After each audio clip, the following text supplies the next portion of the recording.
शीर्षक the haunting melody. जैसे ही पूर्णिमा के चंद्रमा ने मेरे सामने अंधेरे रास्ते को रोशन किया, मैं उस परित्यक्त हवेली के अंदर कदम रखने से पहले एक पल के लिए झिझका, जो दशकों से अछूती थी। मेरे दोस्त और मैं, रोमांच के शौकीन, इस अशुभ हैलोवीन रात में अपने डर को चुनौती देने के लिए यहां आए थे। चरमराते दरवाजों और भयानक सन्नाटे ने मेरी रीढ़ में सिहरन पैदा कर दी, लेकिन मैंने अपनी बहादुरी बनाए रखने की पूरी कोशिश की। हाथ में टॉर्च लेकर हम सावधानी से भव्य फॉयर में दाखिल हुए। यह एक समय का राजसी झूमर था जो ऊपर अशुभ रूप से लटका हुआ था। हवा क्षय की गंध से भारी थी, और जब हम उदास हवेली का पता लगा रहे थे तो पुराने लकड़ी के फर्श हमारे पैरों के नीचे चरमरा रहे थे। मेरी दृष्टि के कोनों में परछाइयां नाचने लगीं, और हर छोटी ध्वनि ने मेरी आशंका को बढ़ा दिया। अचानक हमने एक धीमी आवाज सुनी, लगभग किसी दूर की धुन की तरह हवा में तैर रही थी। यह अत्यंत सुंदर लग रहा था, लेकिन यह इस परित्यक्त जगह का नहीं था। जैसे ही हम हवेली की गहराई में आकर्षक धुन का अनुसरण करने लगे, मेरा दिल मेरे सीने में जोर जोर से धड़कने लगा।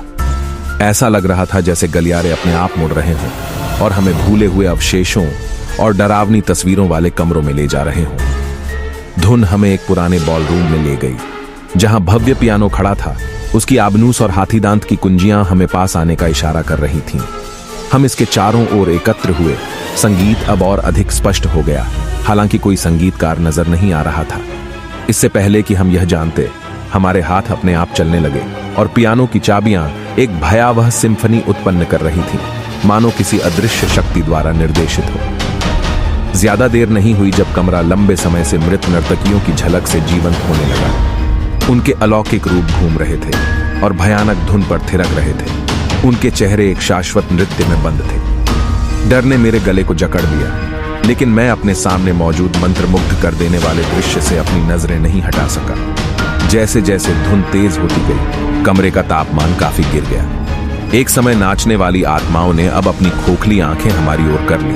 उनकी अभिव्यक्तियां खुशी से दुख में बदल गई। उनके शानदार हाथों ने हमें उनके नृत्य में शामिल होने के लिए इशारा किया, और मैं एक अदम्य मजबूरी महसूस कर सकता था जो मुझे उनकी ओर खींच रही थी। मैं और मेरे दोस्त भयानक नर्तकियों के साथ मनमोहक धुन पर थिरकते हुए एक अचेतन अवस्था में थे। उनका स्पर्श बर्फीला सा लगा, जिससे मेरे शरीर की गर्मी खत्म हो गई। फिर भी मैं खुद को रोक नहीं सका। यह ऐसा था मानो हम अतीत की आत्माओं के साथ एक हो रहे थे, जो हमेशा के लिए इस शापित बॉलरूम में नृत्य करने के लिए अभिशप्त थीं। स्पष्टता के एक क्षण में मैंने देखा कि मेरा एक मित्र ट्रांस से बाहर आया और पियानो की ओर भागा।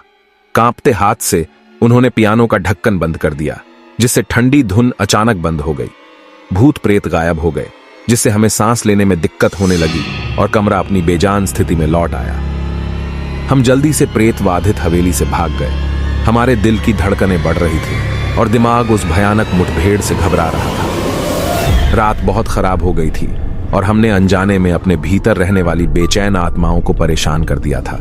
उस रूह कंपा देने वाली रात को कई साल बीत चुके हैं, और हम में से कोई भी पहले जैसा नहीं रहा। वह भयावह धुन हमारी यादों में बसी हुई है, उस अलौकिक दुनिया की लगातार याद दिलाती है जिसका हमने सामना करने का साहस किया था। हवेली अभी भी खड़ी है, इसके रहस्यों पर ताला लगा हुआ है।